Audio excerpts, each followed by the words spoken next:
For today's headlines, Duterte's statement on West Philippine Sea should be put in context. PGH resumes acceptance of COVID patients.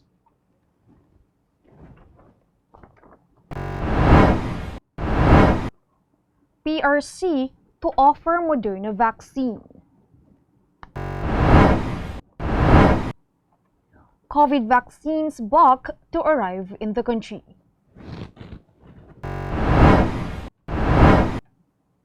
Sonny Thoss ends 17-year PBA career. Cloudy skies, isolated rain showers seen.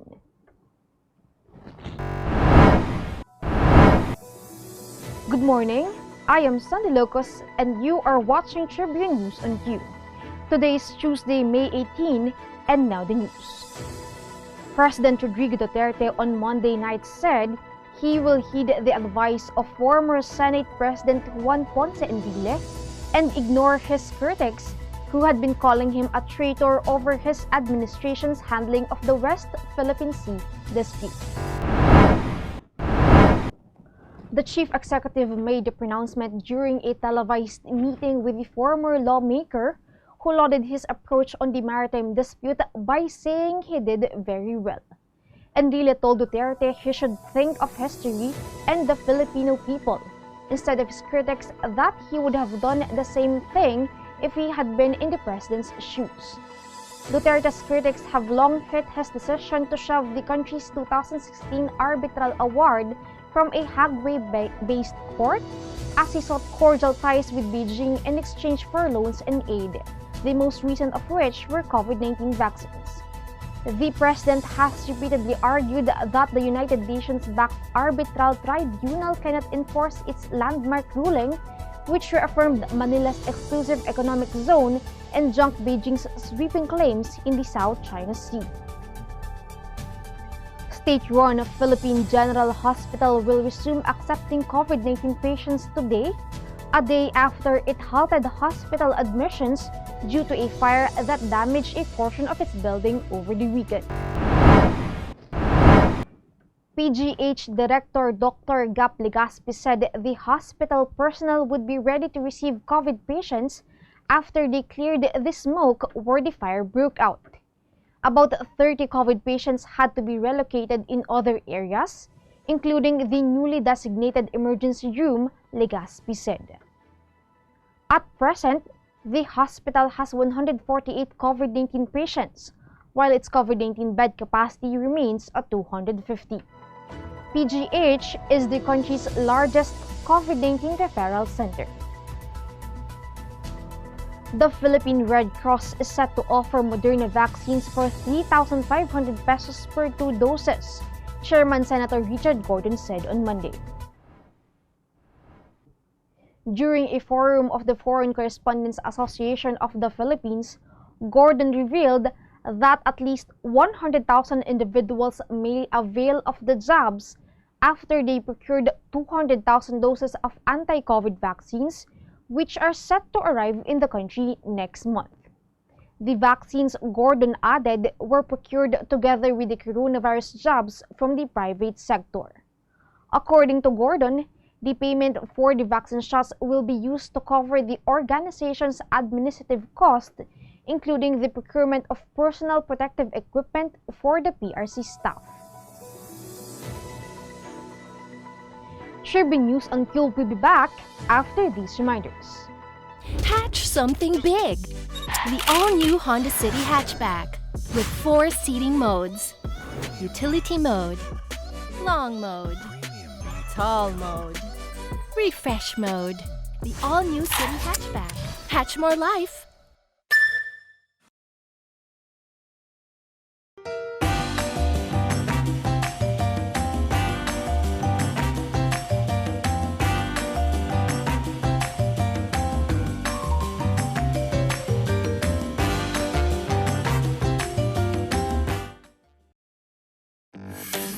Araneta City, home to the country's first indoor shopping mall. The world's original Thrilla, And the first ever Bini Bini pageant.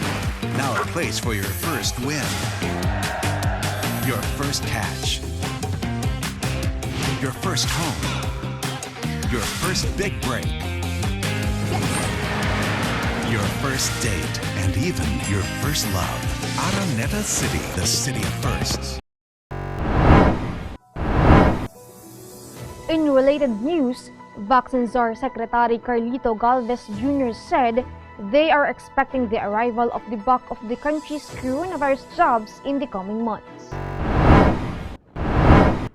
He noted that the additional 194,000 vaccine doses from Moderna, 4.5 million doses from Sinovac, 2 million doses from Gamaleya, and 1.3 million doses from AstraZeneca were expected to be delivered. At least 13.5 million vaccine doses from various manufacturers, namely Sinovac, Gamaleya, Moderna, Johnson & Johnson, and AstraZeneca are set for delivery to the country in July, stepping up the efforts to reach the government's aim of inoculating 2 to 3 million Filipinos from June to July. The arrival of 20 million more doses will also be spread out in August and September. Veteran center Sonny Thoss will no longer join Alaska, formally putting an end to a 17-year career in the Philippine Basketball Association. The Aces head coach, Jeffrey Carrasco, made the announcement, saying that the 39-year-old center will no longer return to sea action when the league rolls out its 46th season next month. After being drafted by the Aces with the 5th overall pick in 2014, Thoss went on to become a 3-time PBA champion, 12-time PBA All-Star, and recipient of the PBA Sportsmanship Award in 2011.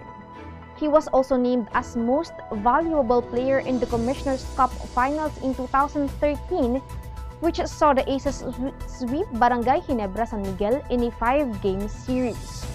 With Thoss no longer around, Carrasco will bank on a new breed of bangers like Abo Chatter, Rodney Brodial, Barkley Ebona, and Juki Ben Adamos, their first-round pick in the recent draft.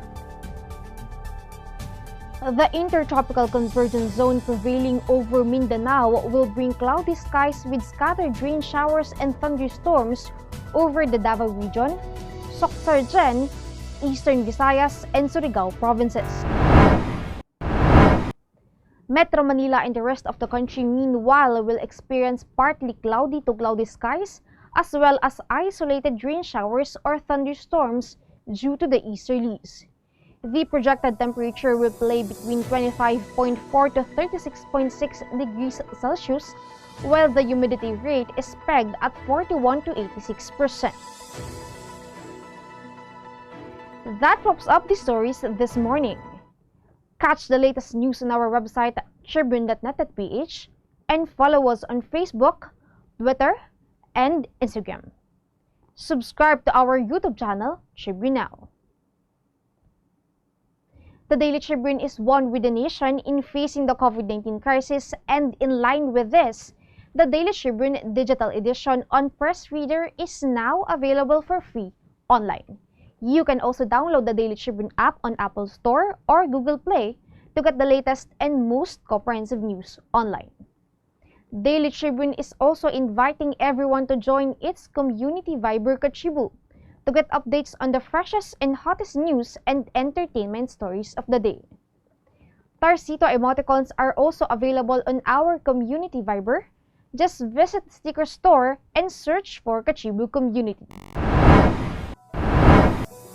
And before we go, we would like to thank the SM Store and Araneta Center. Again, this is Sunday Locust and you are watching Tribune News on Cube. Stay safe, stay healthy, and stay at home. Good morning and have a nice day.